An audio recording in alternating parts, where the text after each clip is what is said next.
Hello, welcome back to the Fruit of Grisaia. Elderly people are fond of the phrase, experience as much as you can while you're young, but it's apparently somewhat rare for youngsters to genuinely understand those words. I'm something of a special case. I've seen much more than most people my age. Heck, I think I'm on the world-weary side of things, but even so, sometimes a small discovery or a brief comment will completely overturn what I thought I knew.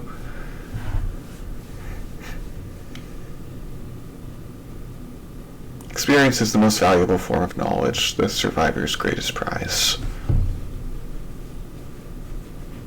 Repeatedly experiencing something until you know it inside and out is worthwhile, so is seeking out new experiences and widening your horizons.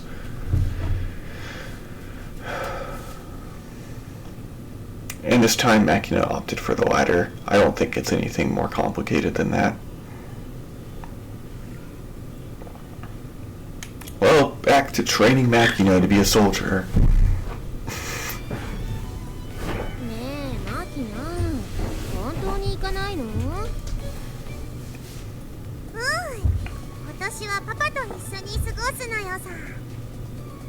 Just this morning, Makina declared that she would be spending her summer vacation in the dorm, rather than accompanying Amane to Kyoto for the second time.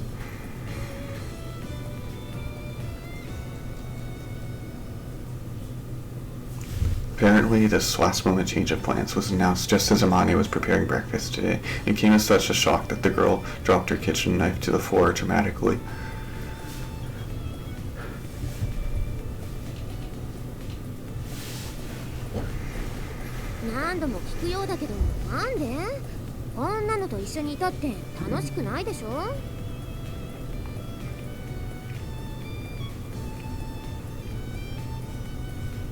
Can you not call me a thing to my face? At the very least, try not to point for emphasis. You've managed to bruise my feelings a bit.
It'll be fine. I'm going to take care of the cooking.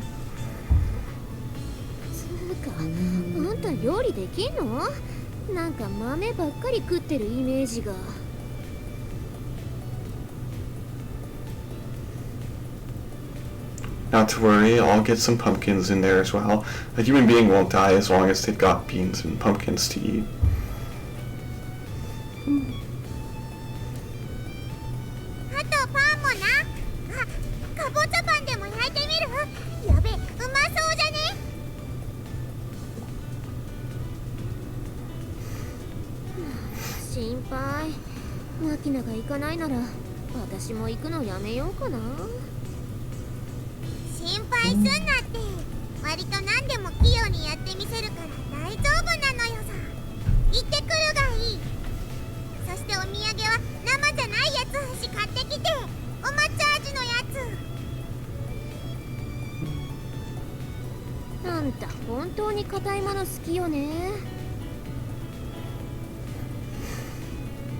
I'm a traditionalist myself. Get me some of the default cinnamon-flavored ones.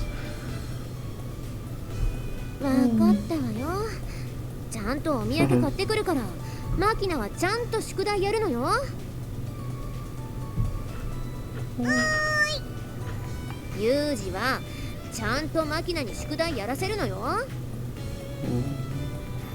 Yes. 分かってんのかな。私がいなくなっても遊んでばっかりいちゃダメなんだからね。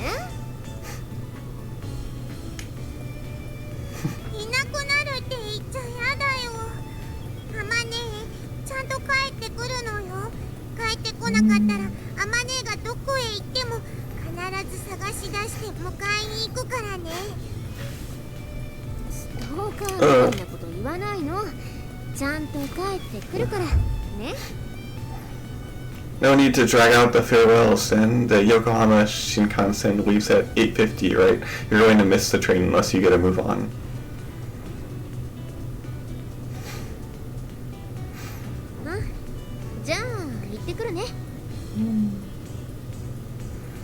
Very well. Makina, we will now send off Amane on her journey to the capital with 3 hearty cheers.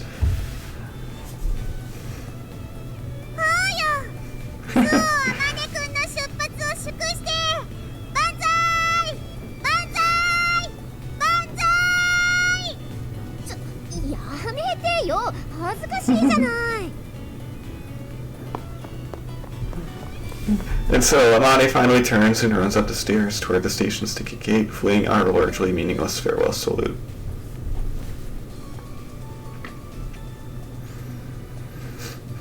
While I certainly appreciated the value of Amane's contribution to our well-being, I assumed her temporary absence wouldn't have any particular serious effects on our lives.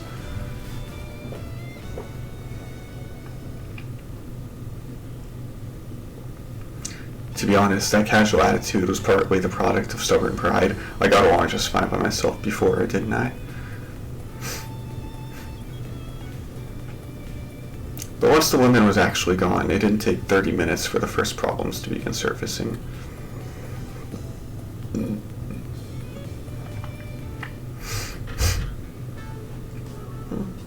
Hey, Makina, how old are the eggs in this fridge?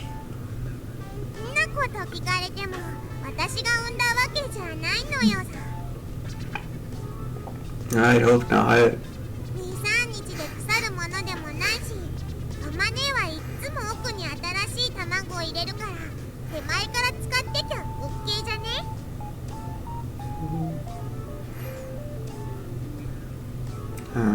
I see.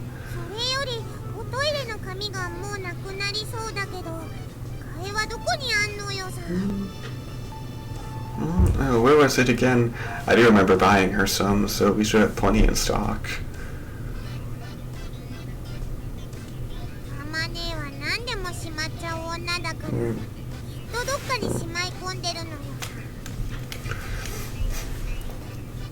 Like where? I don't see anywhere to hoard things in this room.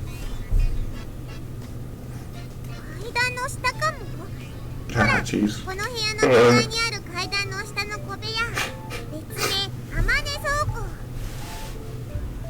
Amane, where else?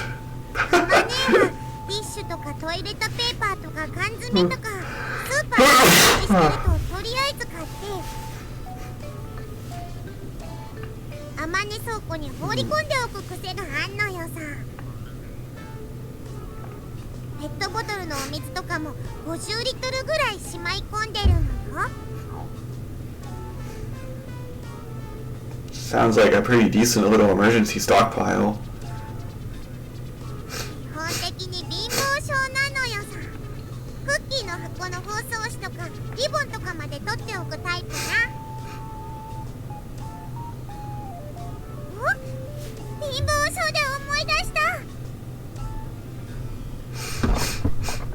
Makina promptly sticks her head into the fridge and starts rooting around in search of something.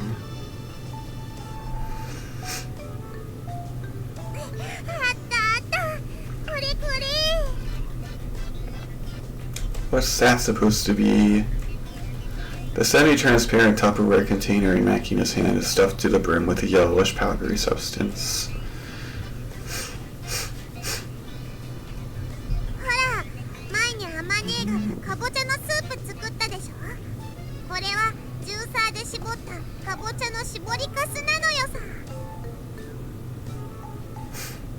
Seriously? Who bothers to save that stuff?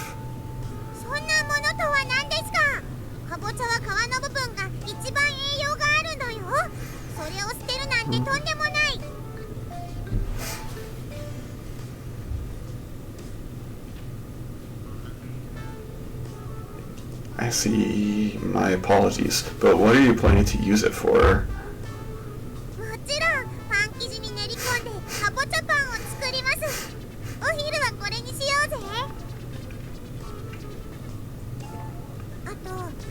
きの八つ橋の話で思いついたんだけど、シナモンロールも作ろう。 I see. Talking about Yatsuhashi get you in the mood for something with cinnamon? そういうことな。じゃ早速パン生地を。 Hold on, Makina. Take a look at the clock. おお、9時な。そろそろあまねえは新幹線乗った頃かしら。 Mayhaps yourself. Look at the other wall. レフト、ライト、ジャッカス。 Wrong.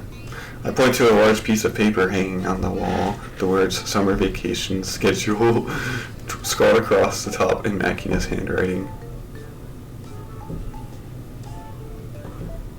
なんだスケジュールってのは新種の羊毛？ Playing dumb isn't much good when you're the one who wrote the darn thing. 9 in the morning is homework time, right?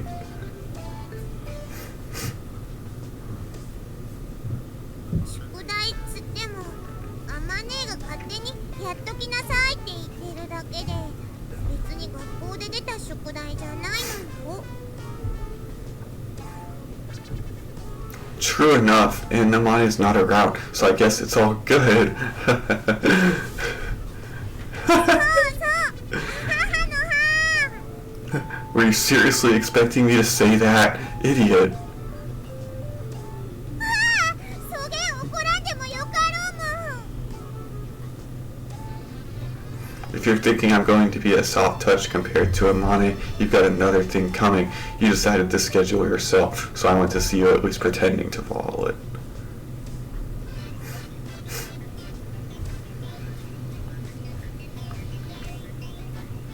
振りだけでいいの？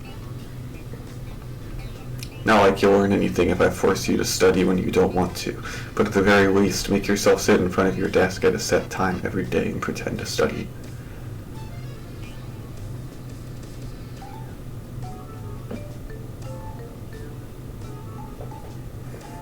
'Once that becomes a habit, your brain will start waking up all on its own when the time comes. You'll be able to focus intently and get a great deal done in a short time.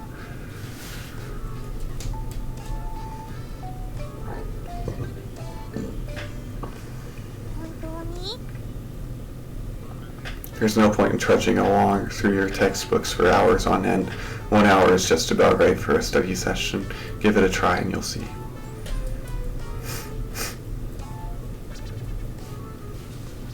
なんかうまく騙されているような気がする。 Set aside a specific time every day for focused, undistracted study. I learned that simple technique from my big sister. Apart from her school subjects, she could consistently produce outstanding results in virtually anything with nothing more than an hour or so of daily review. And once I adopted her study method, I managed to maintain a very respectable academic standing in my own right.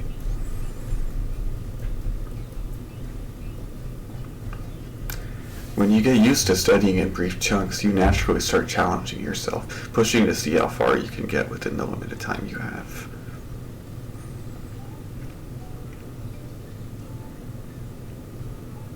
Sometimes you'll look back after the hour's finished and be stunned at how much you accomplished.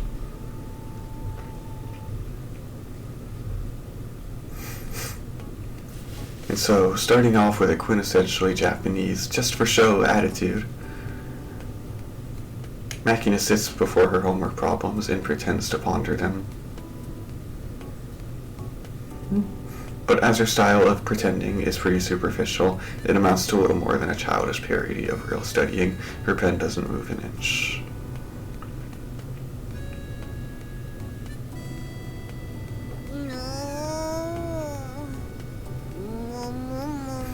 Just moaning in a vaguely appropriate way doesn't really count, you know. At least try to use your head. 振りって意外とめんどくさいのよさ。 Realizing that is step one. I mean, the world would be overflowing with geniuses if you could get smarter with no effort, right? Guess it's all for the best, though. Not like a super high IQ does much like a life harder.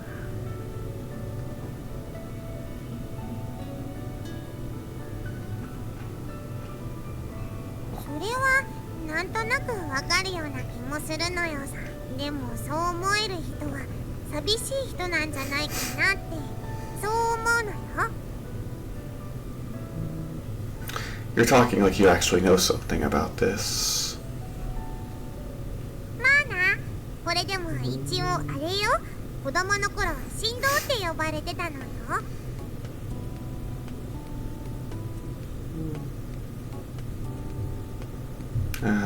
Right. I think I sort of know where you're coming from.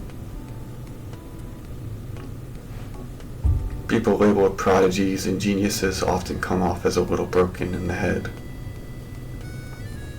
パパは笑わないんだね。 At what?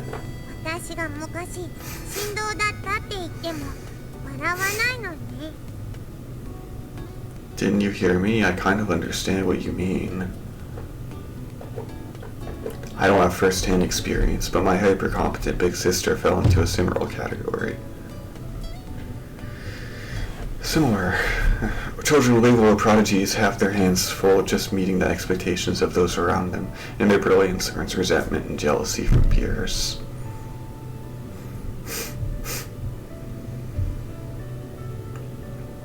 At best, they end up walled off by their own exceptional status.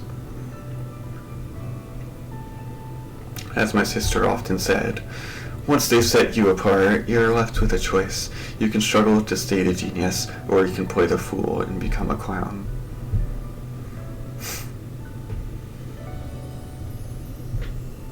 And come to think of it, it's easy to imagine that where my sister chose the former option, Makina went for the latter. You don't have to pretend to be an idiot around me, you know. それはちょっと私を買いかぶりすぎなのよ。正直な話、バカのふりを続けるうちに自分でもどっちの自分が本当の自分なのかよくわかんなくなってきてるのよさ。パパはどっちの私がいい？ Guess I like you the way you are. Well, not that I want you to keep acting like a doofus, but there's a lot I like about you right now. 例えば？ Let's see. For example, the way you're earnest and proactive about everything, the way you never give up on something without even trying.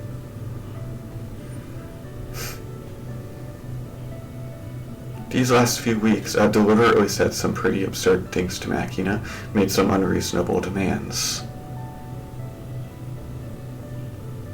Even so, the girl gives everything a try. She's eager to discover new things she can do, and willing to work hard at the things she can't yet manage.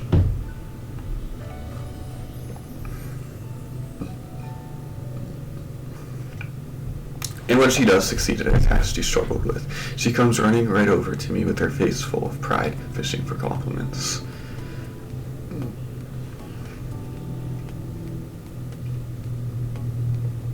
At the end of the day, the girl might just want my praise and respect, but it hardly matters why, does it? When I pat her on the head and say, "You did well," and see her squint like a contented kitten, mysteriously enough, I find myself thinking, alright, what should I teach her next? Almost like an affectionate parent.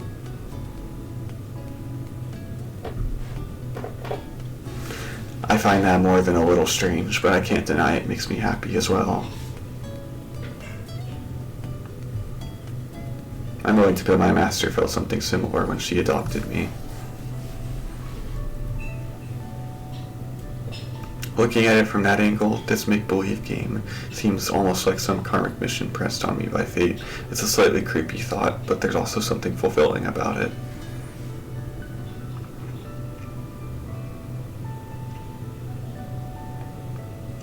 I definitely like having you around, and I think you're cute the way you are. But that doesn't mean I'm okay with you being a clown for the rest of your life. I want to make that clear. まあねえ、私もずっとこのままじゃいられないってのは分かってるの。でも勉強したところで何が変わるのっていうか、なんで勉強なんかしなきゃいけないのかな。Let's see. In your case, the fact that you're already pretty comfortable financially might be the biggest problem. The most compelling reason to study is probably when it's a step towards some lucrative future or dream career.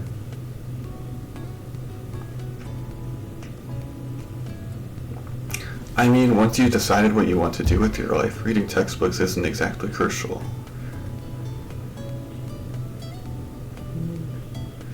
Like, if you're determined to become a pianist, you can focus entirely on studying the piano and ignore the rest.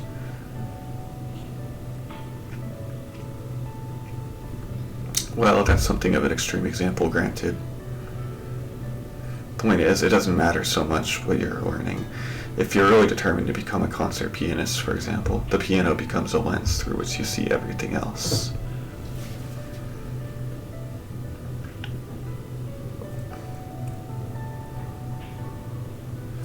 By engrossing yourself in the piano, you can gain a rich, broad understanding of the world, the kind of deep knowledge you'd never pick up from thumbing indifferently through textbooks.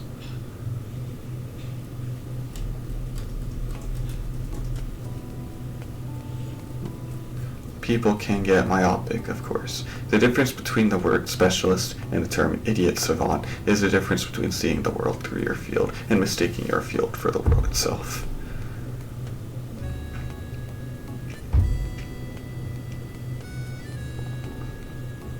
Peering through the lens I picked up from my master, I got a pretty decent feel for the way things work out there.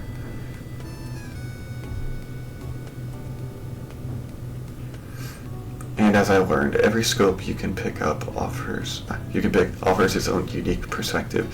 Gazing through your chosen lens helps shape your values and define you as a person.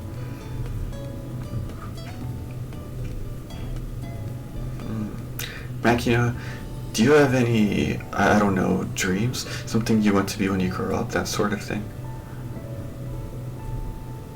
そうね。今んところパン屋さんがそげてぐらいかな。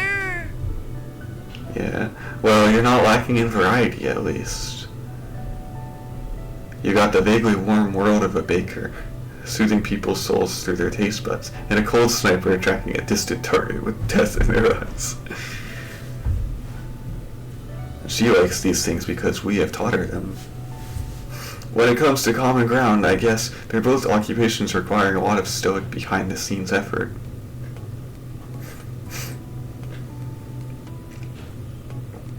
While I'm feeling a little dubious about Makina's future planning right now, as a parent I should be trying to leave as many paths open to her as possible.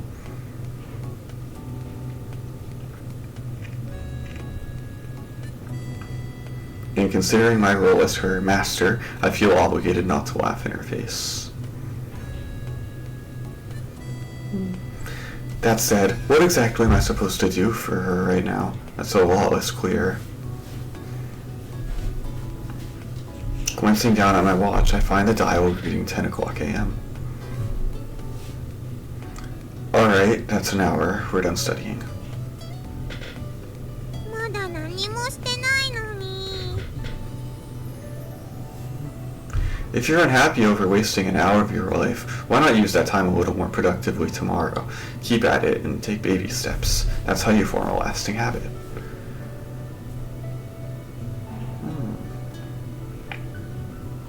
Yeah, you're not going to be good at it right away. I agree with that. I turn to the copy of Makina's schedule on the wall. The next block of the day has the words "Playtime" scribbled next to it in sloppy letters. Seems we have some recreation next, but I have to say, doesn't this schedule have a great deal of playtime? バイトのない日なんてそんなもんなのよさ。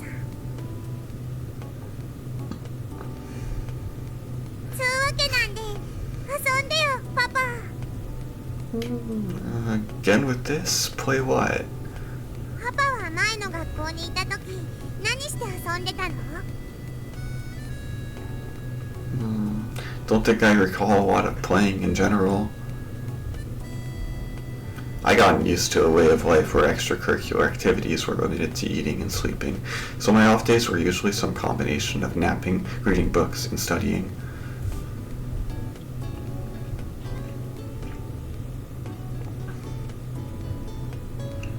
As for the guys around me, it was all cards, ponies, or boats. The rare outliers were the ones who opted for bikes or motorcycles instead.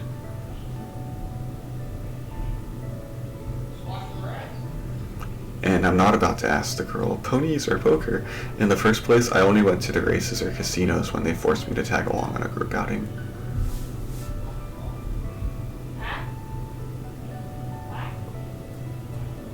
In my old school, you needed to submit an application to leave the grounds on your days off. Without a stamped authorization card, they wouldn't let you take a step outside.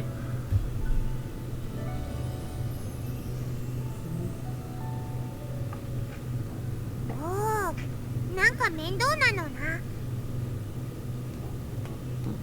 It was indeed. There were a bunch of people who didn't get out much, myself included. じゃあパパは今年の夏休みもずっと寮で過ごすの？ No, I'm planning to visit a grave for one thing. お墓？誰の？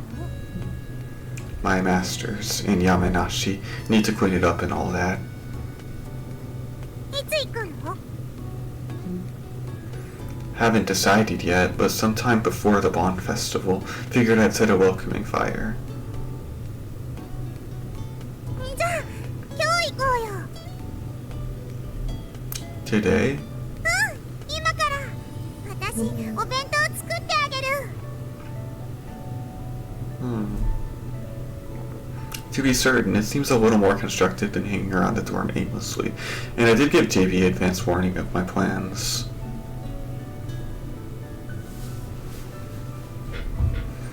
It's a little sudden, but I don't see any reason why not. I take my private cell phone from my breast pocket, navigate to the number marked JB hard area, and press the call button. はい。 The phone rings several times before JB picks up.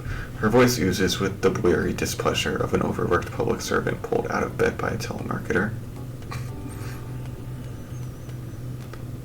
Yeah. Great. Were you sleeping? ここのところ面倒な仕事が多くてね。少し仮眠していただけよ。要件は何？ It's about that trip to Asako's grave. I decided to go today. また急ね。日にちが決まったなら3日前には報告してって言っておいたでしょ。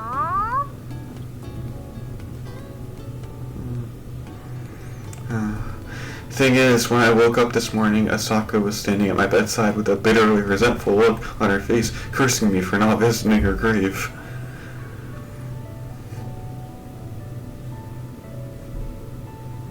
I burst into tears and said, "You've got it all wrong. It's all JP's fault," but she just didn't seem to buy it. ちょっと、なんで私のせいにしてるのよ。 JP, you are just sleeping yourself, right? Tell me, has Asako's spirit paid you a visit yet? やめてよ。私そういうの嫌いなんだから。 In any case, I got to visit Asako's grave ASAP. Give me permission to leave the prefecture. わかったわよ。許可は出してあげるから、利用する交通機関と途中立ち寄り先を記載した行動予定表をメールで送ってちょうだい。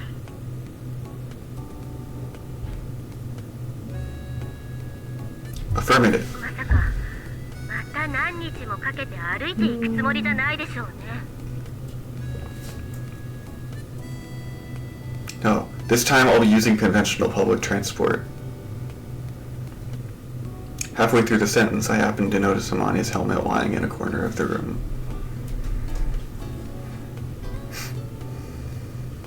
Hold on. Actually, I think I'll get there on my own power after all.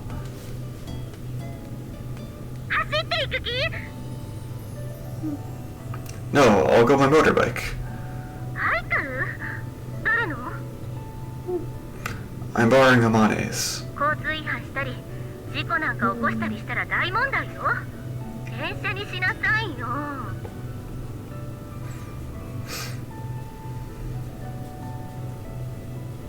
How many times do I have to tell you that I can't stand trains?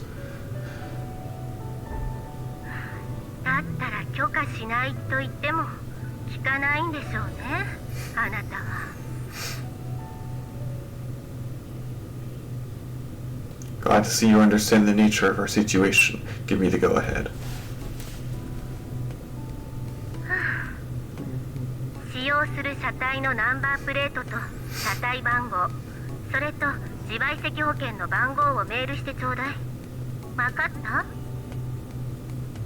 Got it. I'll send that before I leave.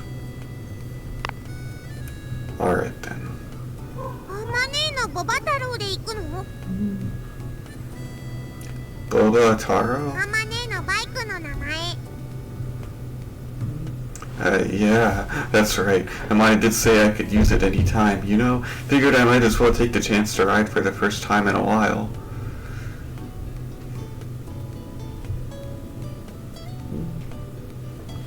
She didn't insure the thing properly, right? わかんね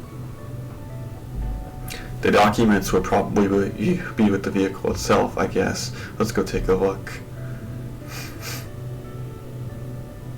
I have not ridden a motorcycle before. After locating a motorcycle key engraved with the letter K among numerous others dangling on a hook by the door inside Amane's room, Maki and I promptly headed to the parking lot near the courtyard. Actually, I think there was one time. I rode a passenger seat. I didn't drive the motorcycle. Amaya does talk about this bike every once in a while, but I've never actually seen her riding the thing. In fact, although I've noticed a likely-looking vehicle sitting under a cover in the lot, I've never actually cast eyes on the beast itself.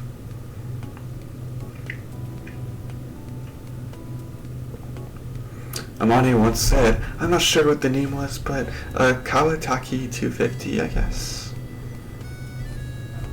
At first I pictured some sporty touring model with a parallel twin engine. But then again, Chizuru described it as a chopper that wouldn't look out of place in an American biker game.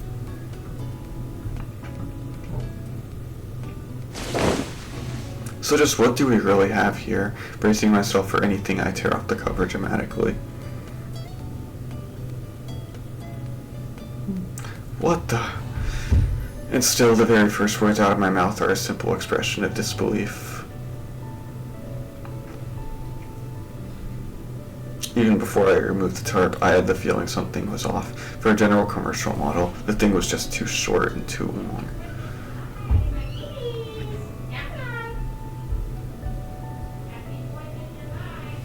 And indeed, the vehicle under the sheet is no mere motorcycle. It's a genuine hot rod, ridiculously low set, modified so violently that I can't even guess what the original model was. This is ridiculous. Looks like they cut it apart with a blowtorch and saw, then mashed it back together. And the rear suspension's ludicrously short. Can't even remember the last time I saw a lowrider like this.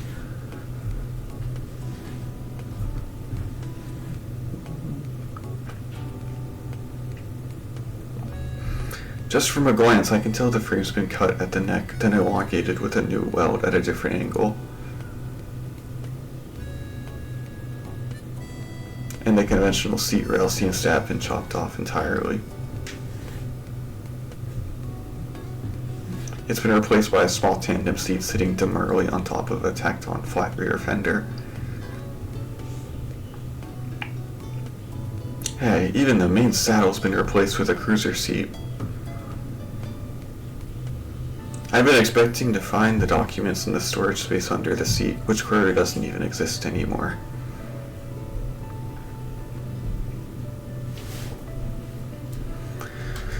For a moment, I just stare at the hacked-together monstrosity in astonishment. I'm not that familiar with the genre, but I guess it's the sort of motorcycle you'd call old school. I see, this really is the sort of thing you could picture some American biker riding. That said, the delinquents over there are all riding super sports or power cruisers these days. The only people who really appreciate the classic American style anymore are old men with beer bellies and the Japanese.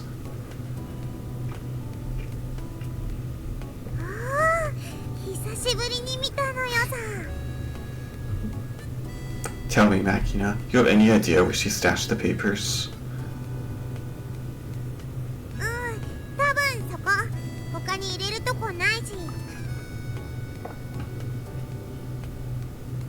Makina points out an inconspicuous leather tool bag hanging off the side of the motorcycle, secured at the fastener with a small padlock.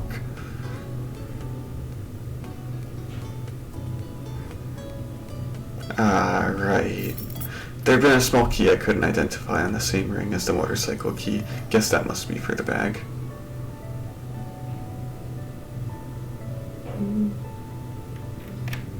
Let's see, the papers are... Oh, there we go. After removing the lock, I began rifling through the contents of the cylindrical bag, sifting through a minor assortment of tools. I discovered a sheaf of papers rolled into a plastic tube.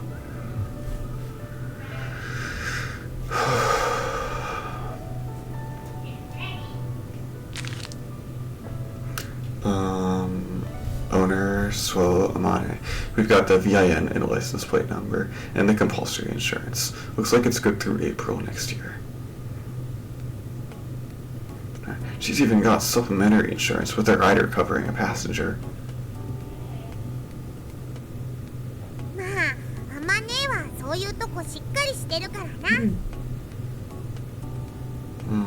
We should learn from her example.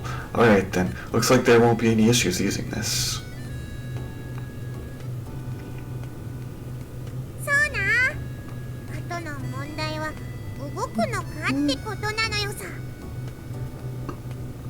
What?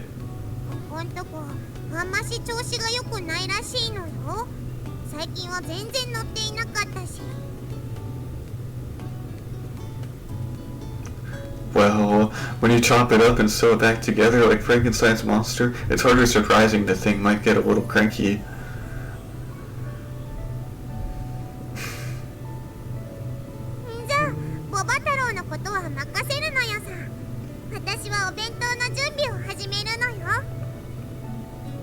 Indeed, I'll take care of it.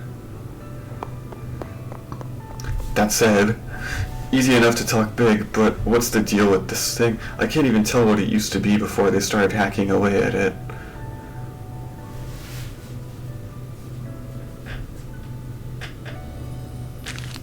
Looking at the papers, it seems like the base was an off-road motorcycle. More precisely, a dual-purpose trail bike that could handle messing around in the dirt.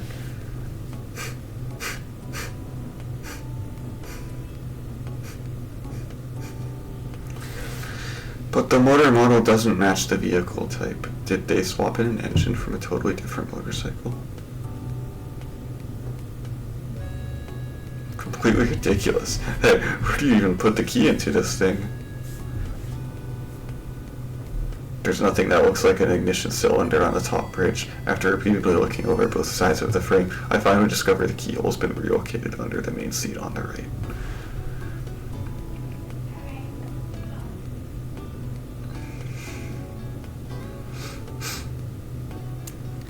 Inserting the key, I give it an exploratory half-turn to the right. And the custom mini-meter wedged on the left of the tank, the green neutral light and red oil light blink to life.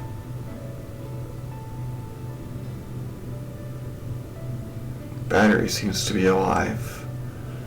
I reach out to the right handle and feel around for the starter switches, but they aren't where I expected them to be either.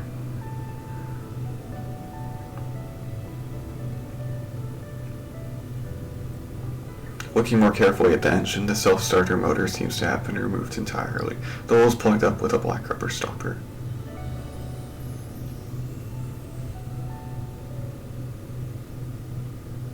It's a kick.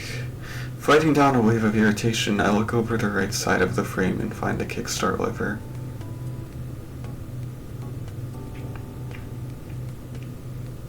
It's unusually shaped, looks custom ordered, probably designed to keep the brake from getting in the way when you're kicking down to start it.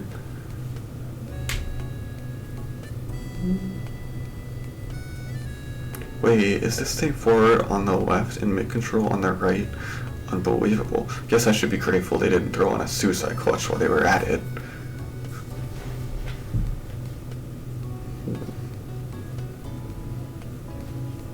Probably because the rear brake is a cable pulling drum type, the pedal's positioned further back compared to the shift lever on the left side. Seems like it'd feel a little weird.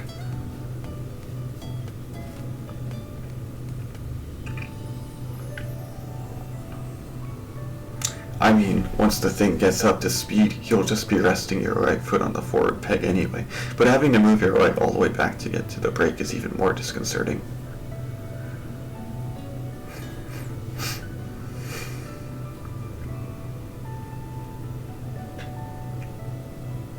In any case, let's see how the engine runs. I flip open the cap of the kerosene unlock tank and find plenty of gasoline inside. And within seconds, I can see it volatilizing petroleum, shimmering in the summer sunshine. Looks as though the fuel's still good. After switching the petcock valve under the tank from off to on, I pull the choke plunger on the carburetor halfway out. Then put my foot on the kickstart and lightly press around the lever in search of top dead center. The moment I discover the point of greatest resistance, I give it a good hard kick.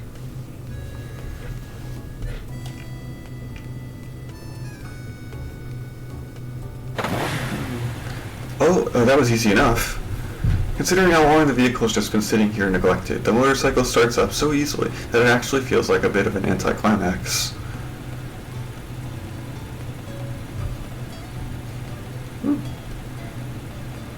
A vehicle this heavily customized is normally a bit more ornery. Was Amane actually keeping this thing maintained all the time it's been sitting here?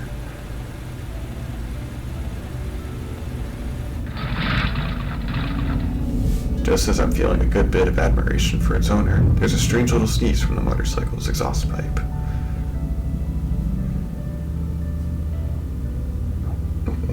And its vigorously idling engine abruptly stalls. Whoops, well, figured it wouldn't be that easy. I give the kick pedal another vigorous step, but this time it doesn't even cough. There's no sign of the ignition even engaging.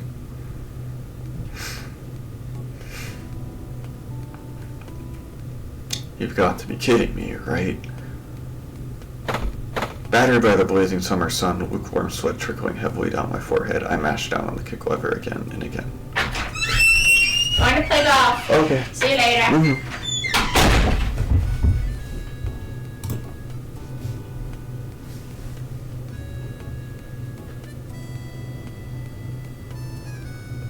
The neutral light's still on, so the electronics are still functioning.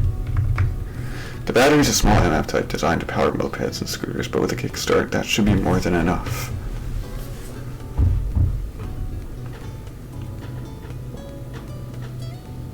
Even though the electrical system's fine, we're not getting a spark, and the engine did start once just a minute ago, which would mean...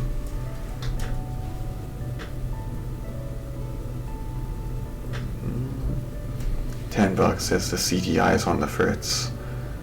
Capacitor discharge ignition, or CDI for short, it's a generic term for an electronic device that controls the ignition of an engine.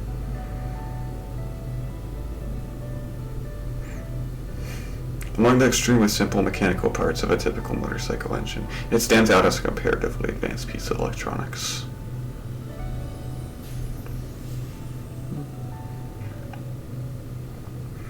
Because of that complexity, it's not uncommon for it to malfunction, especially given its position in a rough environment of high heat and constant vibration. Sometimes it'll abruptly stop working entirely.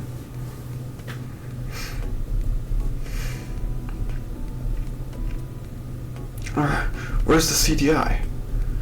Peering under the tank, I find the ignition coil and follow it along the harness. No, that's the turn signal relay, and this is the headlight booster relay. Okay, what's this thing? The fuse box? The fuse isn't blown. It's hot. The black puddle of sweat forms on the ground beside me as I squat next to the bike. CDI. Where's the darn CDI? After a good 10 minutes of groping along the harness, I finally noticed an inconspicuous side cover just below the seat on the left side. After removing it, I discover a square black object sitting next to the rectifier. Regulator/rectifier. Found it! There you go! Carefully removing the coupler connecting the CDI to the harness, I intensely scrutinize the little black box, but there's no visual evidence of it being damaged.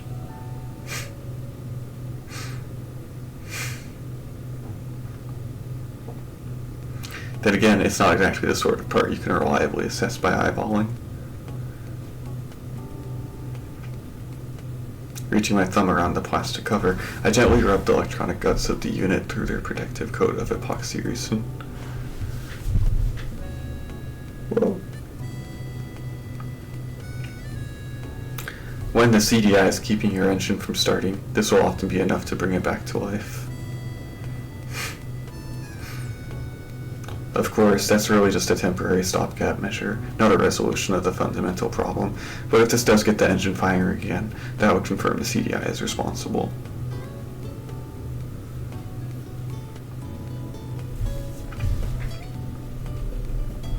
Reattaching the freshly massaged piece of electronics to its coupler, I press down firmly on the kick pedal once more.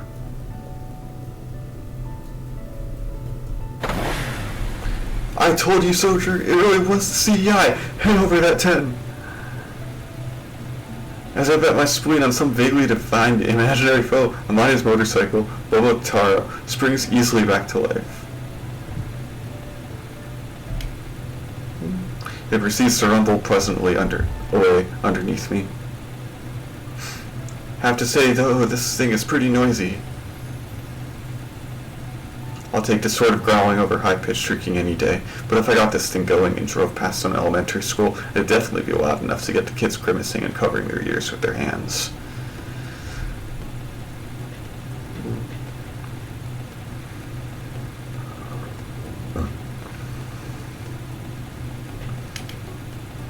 Oh well, guess I'll have to stuff some steel wool or something in the exhaust pipe and quiet it down.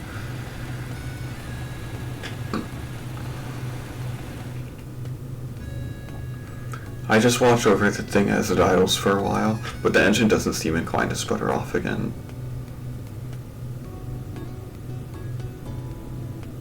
Maybe the CDI itself wasn't the issue. The contact with the coupler might just have been off. Temporarily stopping the engine, I check the oil and lights, then move on to testing the front and rear brakes. All good.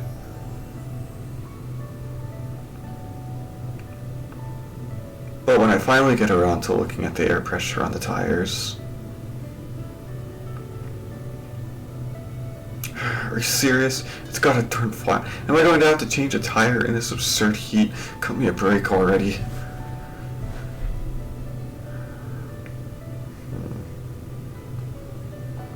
Sighing heavily, I lean my head back and gaze up into the sky. Within seconds, I can feel the tip of my nose scorching under the blazing sunlight.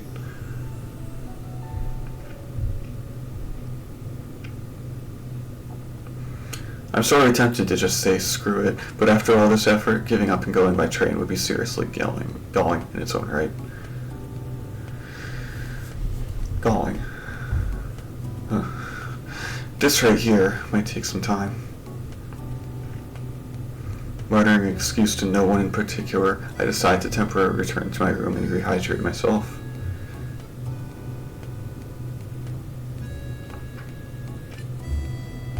For a moment, I'm seriously tempted to take the wheel off entirely and lug it back to my bathroom to patch up. Yeah. But fortunately, it doesn't prove to be anything quite that serious. When I start pumping air back into the tire, it inflates back up normally, and the pancake on the bottom disappears completely in a matter of minutes.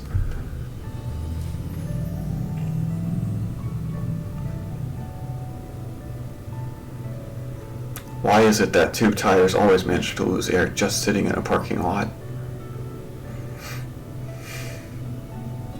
While this minor mystery nags at me somewhat, by the time 11 rolls around, we've successfully readied everything we need for our trip.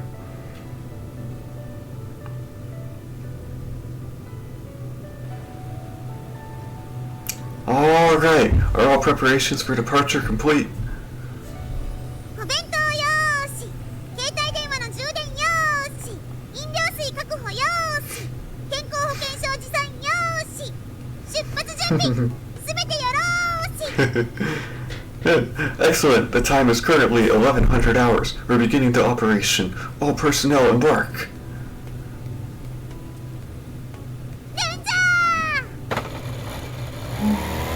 Straddling Bobataro like a bull general swinging onto his warhorse, I deposit Makina in the tandem seat, make sure she's got a firm grip on my waist. Then kick the bike into first gear with the tip of my left foot and slowly squeeze the clutch lever to the handle.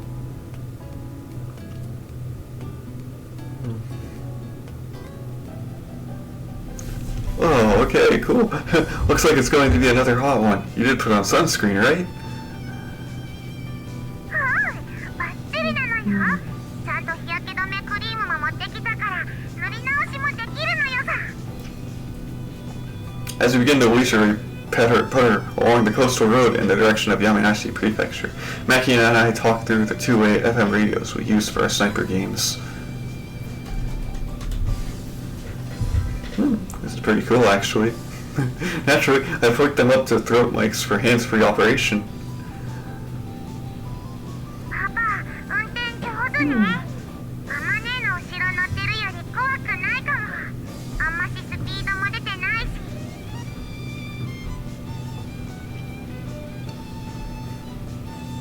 You think? I mean, what kind of an idiot would start roaring around on a bike like this? If a tire loses a little air, your levers will be dragging along the ground. A low center of gravity is nice, but this is ridiculous.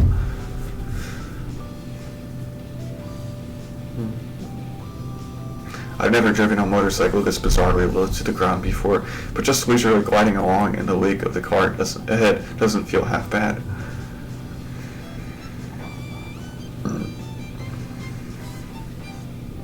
That said, I can't help thinking its overall lack of power and weak maneuverability is going to be an issue once we get on the steep mountain roads.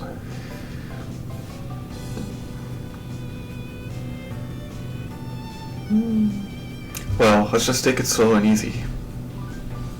パパもママ姉もいいな。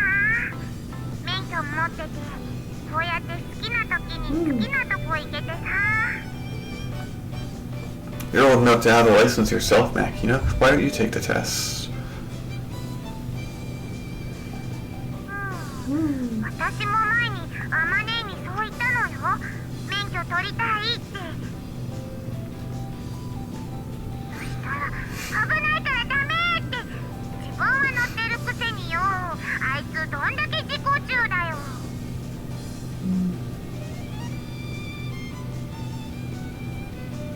Well, I guess I can sort of understand how she feels.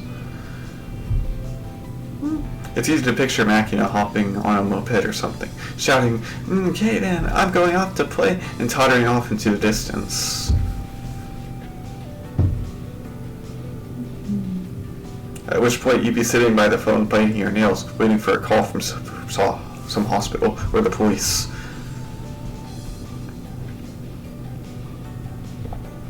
But when you snatch away something from a child and tell them it's dangerous, they'll go to any lengths to play with it behind your back.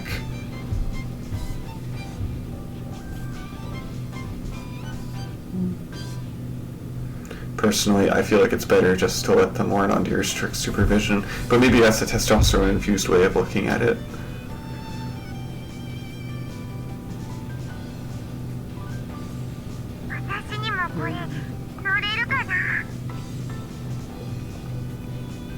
Let's see, the way you balance, turn, and stop are all pretty similar to a bicycle, so I don't think it'd be impossible for you to learn.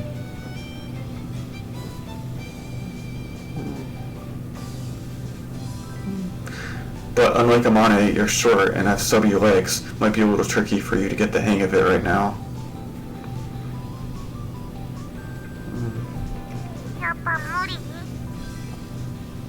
For starters, let's stick to practicing on your bicycle. Maybe next time we can try some gymkhana in the parking lot at school. Some what? 何それ It's an ideal game for learning the most fundamental part of operating a two-wheeled vehicle, shifting your body weight while controlling the contact patch and load on your tires. You compete for the best time on an obstacle course. Hmm.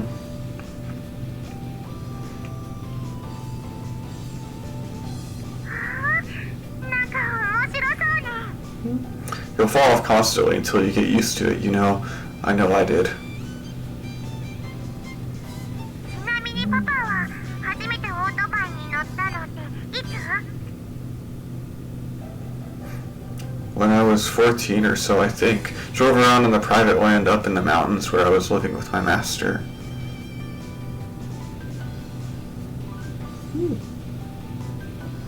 Right, she started me off by making me climb onto this full-size dirt bike she used to ride, and my legs weren't even close to reaching the ground.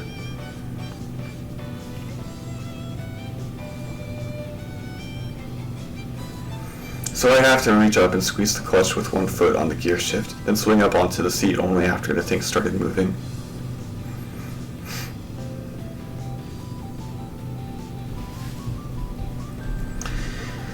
Getting it started wasn't a picnic, but stopping was just as much of a pain.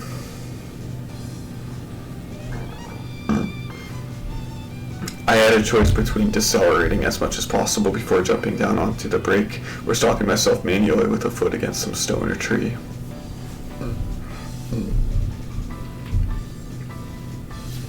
Looking back on it now, it's pretty impressive that I managed to ride the thing at all. どうだったやっぱり最初は怖かった I've been riding bicycles for a long time, so I don't remember being particularly scared. After all, I wasn't trying to pull any death-defying stunts. Compared to the terror I'd experienced previously, it probably didn't even register.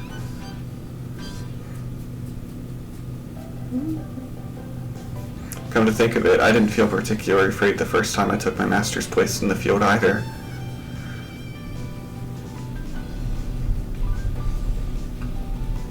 Even after finishing the job, returning home, and completing my report, when she asked, "Were you scared?" I honestly answered, no.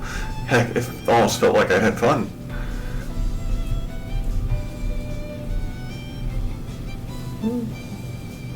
But when night came and there was nothing left to do but take a bath and go to sleep, I found myself holding my toilet bowl completely unable to pee.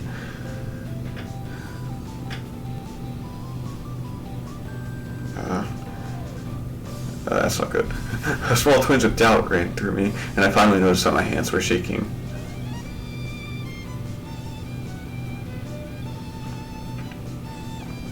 As the tension finally drained out of me like a string removed from a bow, I was seized by terror so intense I thought I might never stop shaking.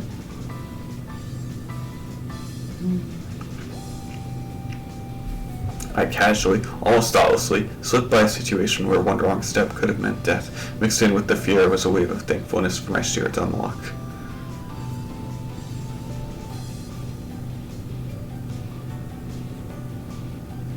I was fortunate today, but the dice might very well fall differently next time. With that thought, the shaking grew stronger. Even now, I can vividly remember the terror I felt that night.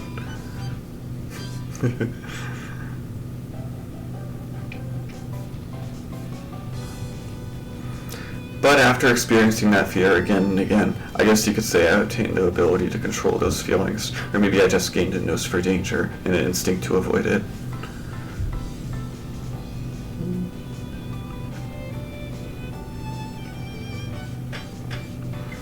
When you get right down to it, I think it might just be a matter of experience and caution.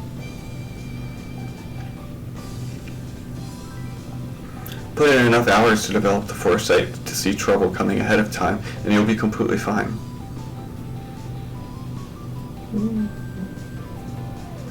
You're at the greatest risk when you start thinking, I'm on top of my game today, bring it on!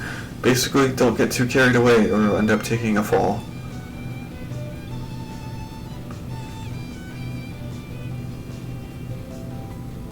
That pretty much sums up riding a motorcycle. I already explained this with the bicycle last time, but any vehicle is safe enough as long as you stay aware of your surroundings and give yourself a generous margin for error.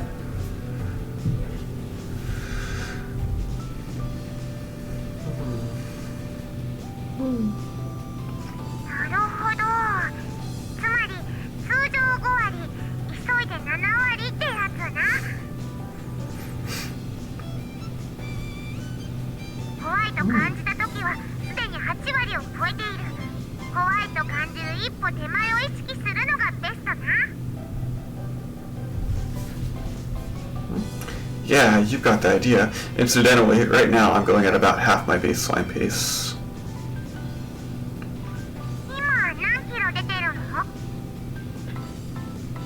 Don't know how much I can trust a mini-meter wedged onto a different company's bike, but roughly 50 kilometers per hour.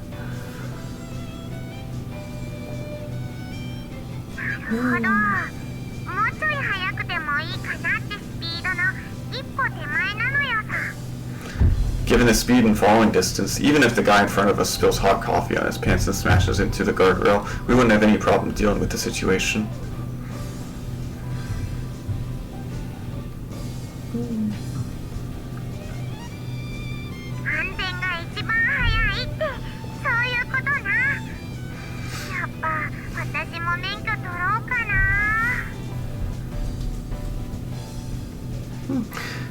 What's it like driving a motorcycle anyway? Posed this question by Makina, I briefly paused to consider. Do you remember the first day you rode a bicycle? For Makina, it was practically just the other day, so I'm sure she remembers it vividly. The feelings inspired might not have even faded completely.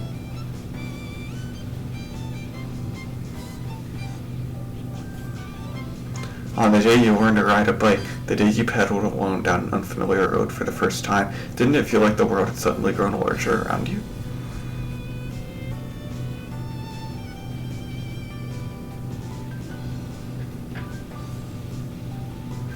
This world's an endless road that can take you anywhere at all, and that bicycle could carry you much, much further than your weak little legs.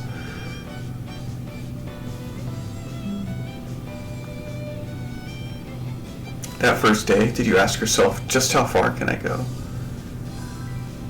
The first day I rode a motorcycle, that open question was replaced with something that felt like an answer. I can go wherever the heck I want.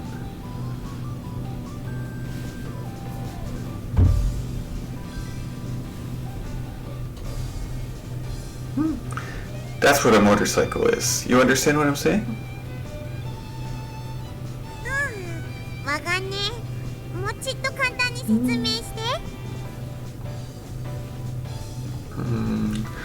I don't know. You can go where you want, stop where you want, even just ride along with no destination at all if you want.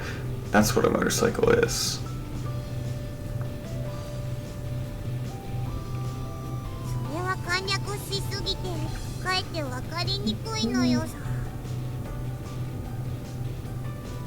I consult my watch to discover it's already 1 in the afternoon.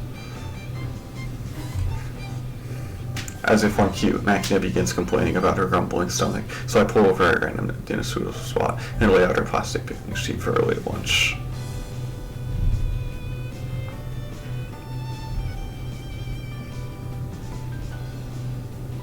The lunch boxes Makina prepared were, as she had declared earlier, packed primarily with freshly baked cinnamon rolls and pumpkin bread.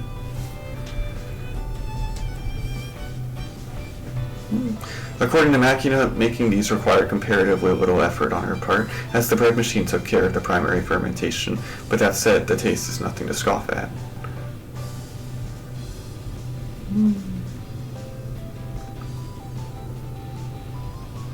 The girl claims that anyone with a bread maker and a functional brain could achieve such results.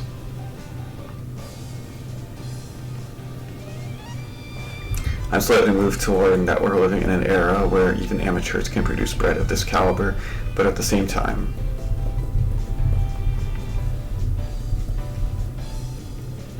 I feel as though I've caught a glimpse of dark clouds gathering on the horizon for the bakery industry. え、パパ、あそこにいっぱい生えてる背の低い木はブドウの木？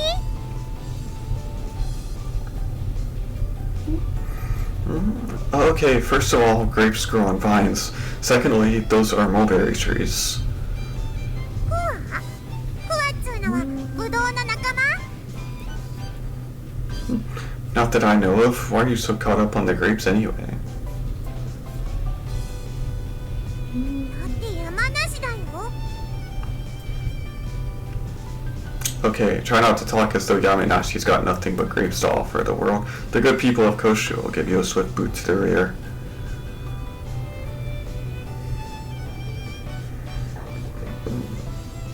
なんでだよ。じゃあブドウ以外何があんのよ。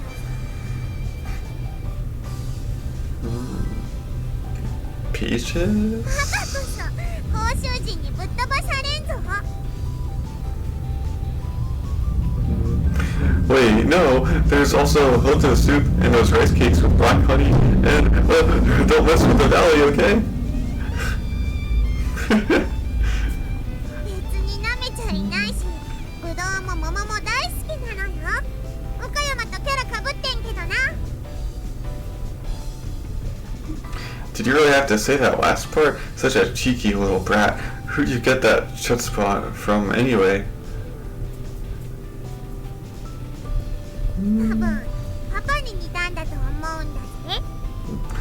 Oh, right. Well, anyway, that's a mulberry tree. Food for your bombix mori. また知らん言葉が出てきた。出たよ、お蚕さん。 What? What? You don't know about silkworm moths? You farm the larvae and make silk when they were cocoons. The industry's been around forever, you know?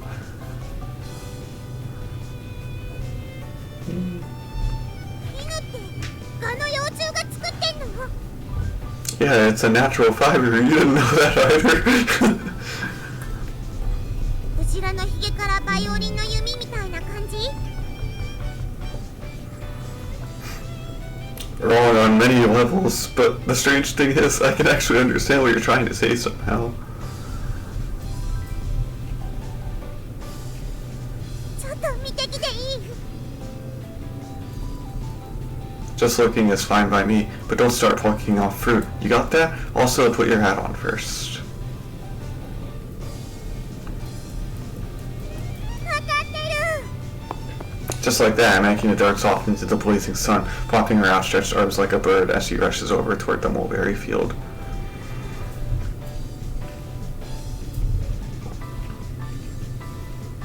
Thanks to her diminutive frame, she looks like a young child heading off to play. The girl shows interest in anything and everything she encounters. When she runs into something she doesn't understand, she immediately asks why.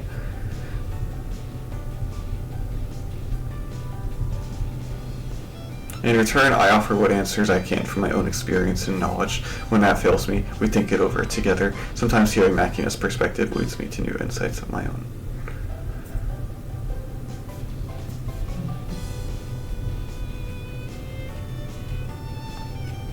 I guess this might be what people mean when they say teaching someone means learning from them in return.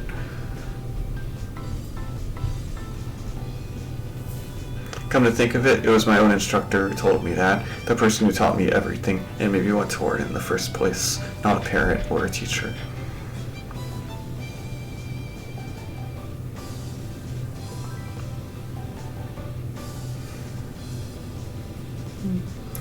Kusakabe Asako, my master, the woman who single-handedly built me up from nothing, for better or worse. I'm at least 80% the person she made me.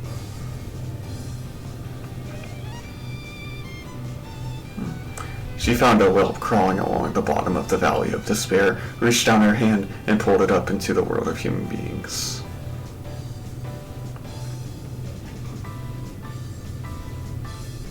For Asako, Picking me up might have been an afterthought, an impulsive, spur-of-the-moment decision, not much more than a whim.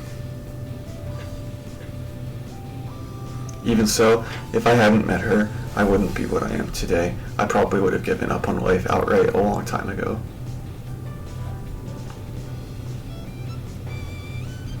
But Asaka was there on that day, in that moment. She took me by the hand.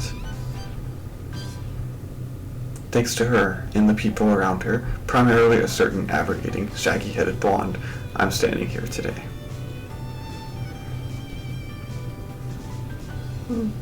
I'm still living, carrying the final words she left me in my heart.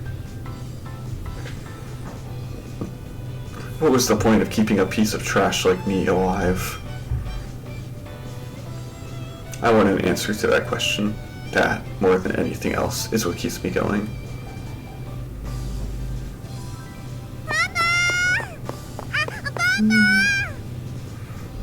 Yeah, what's up?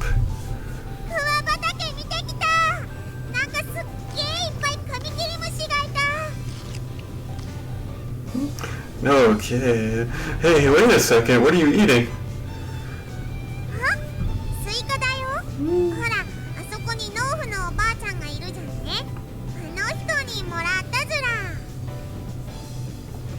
Okay, you put a finger in your mouth and stared at the melon with the big wistful eyes, didn't you? Please tell me you at least said thank you.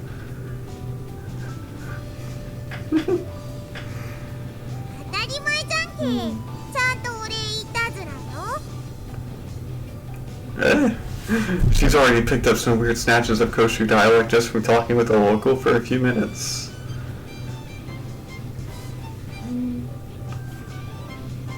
The girl sure adapts quickly. No, maybe her brain's just pliable as a piece of putty. I stand beside Makina and bow deeply to the kind farmer. Alright then, seems like we're more than hydrated enough. I think it's time we got back on the road.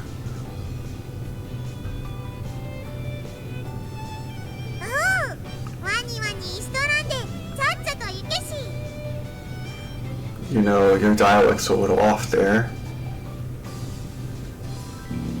Seems like the field artillery's practicing today. When my ears begin to pick up on the air-shaking thunder of the guns in the distance, it feels like we finally entered the Yamanashi I know.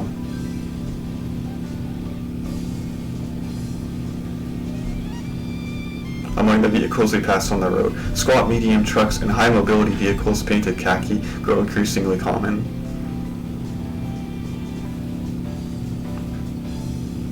At one point, I make eye contact with the commander sticking his head out of the cupola on a passing Type 96 and have to restrain the impulse to salute.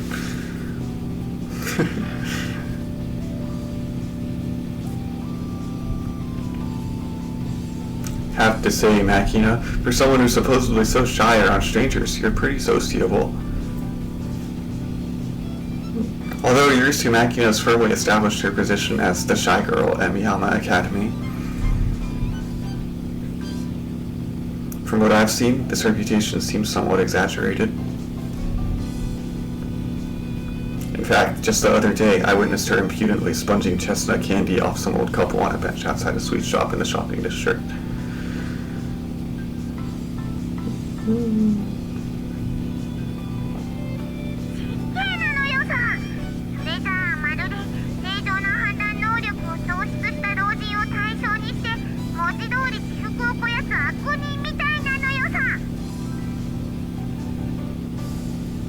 Well, you did in fact proceed to munch away at the chestnuts with a dopey look of bliss on your face. There might have been some snorting and snuffling involved.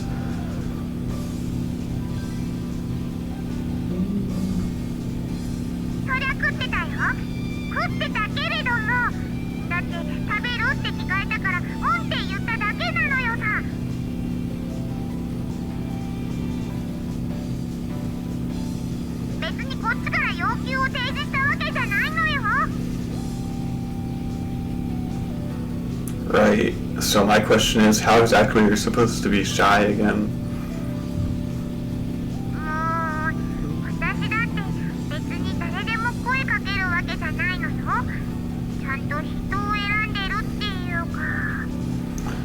come to think of it, it does seem like you're always targeting kind-looking older people.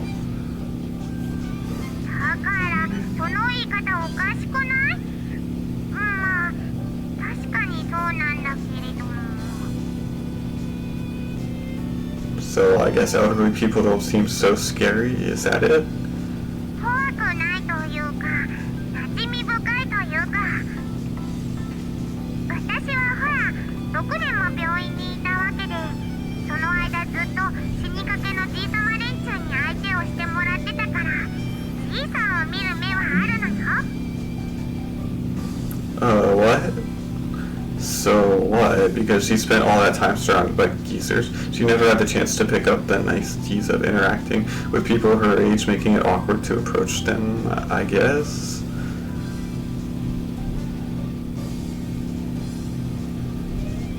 この世の中には2種類の老人がいます。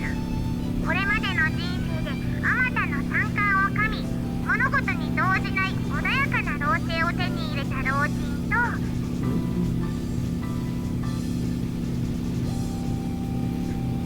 自分の経験してきたことが全てであり、その価値観や考えに反するものを悪と断じて恥じない頭の凝り固まった老人。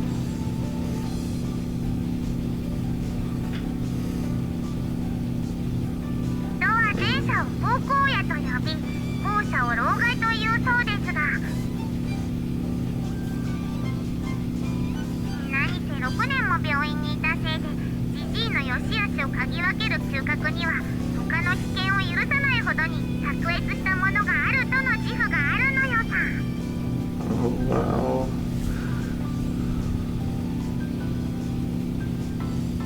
I see. いい臭さじゃパパも相当なもんなのよ。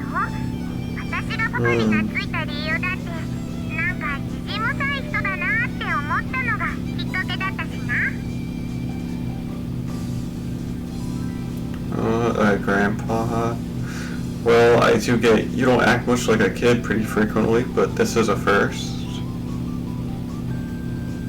なんつうんだろう、じじむさいっていうか妙に落ち着いてるし、自分の中にピンと一本ぶれない筋が通ってるっていうか、何？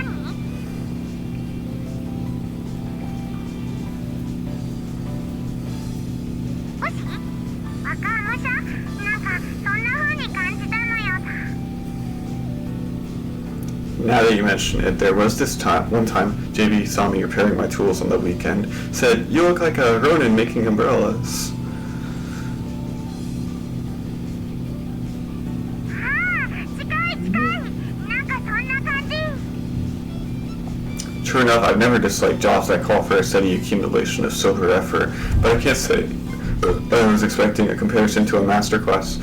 A master swordsman, living austerely off his handicrafts. What? About 2.5 hours have passed since our departure from the dorm. We reached an area I know by sight, no longer even bothering to check the map. I doggedly ride up familiar mountain roads toward our destination.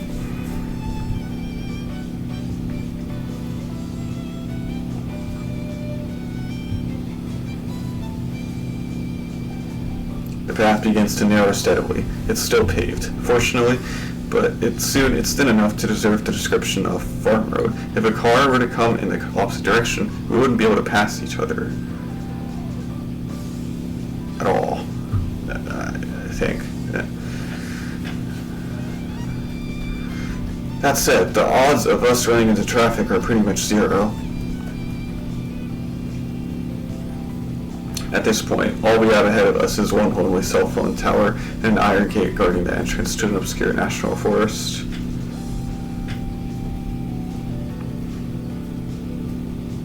The only people we could possibly run into up here would be maintenance workers for the telecom company, or tourists who took a few wrong turns, I suppose.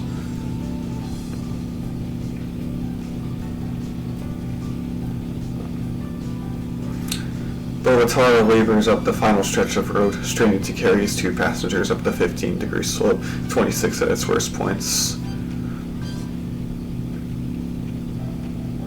His tablets clack beneath us in a constant chorus of complaint. And finally, after passing 3 sets of faded signboards reading "Authorized personnel only beyond this point," set some 100 meters apart, the iron gate we're looking for comes into view.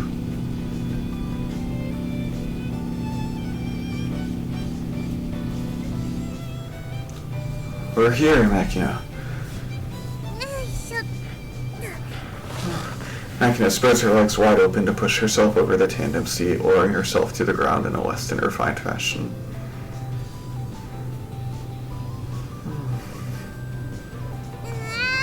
ケツが痛い血が出てっかも The girl rubs her tender rear end through her skirt, twirling around like a dog chasing its own tail. Turning my back on her, I insert my key into the padlock on the hefty iron gate. ここがパパの山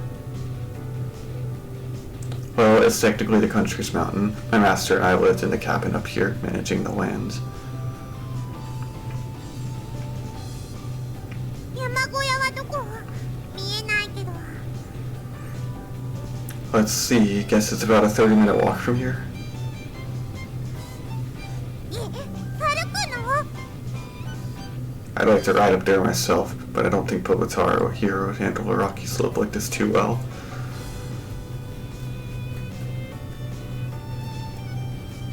Beyond the open gate, the coarse gravel road continues into the mountain, slanting sharply upward at a good 30 degrees or so.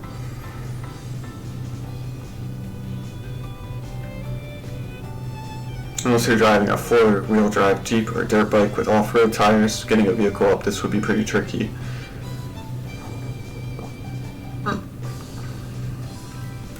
Money's Bogotaro is a road bike, poorly suited to mountain trails to begin with. And given the ridiculous lowrider remodeling, it quickly would get its belly stuck in the dirt before climbing 10 meters.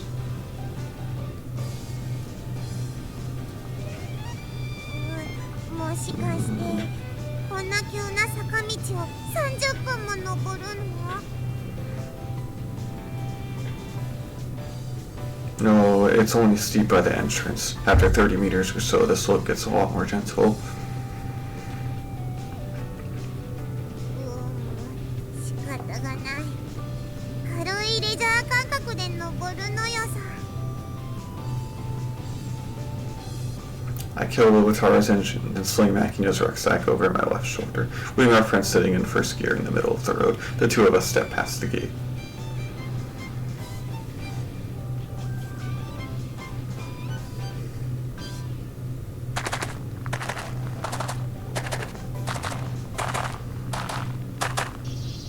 Are we here?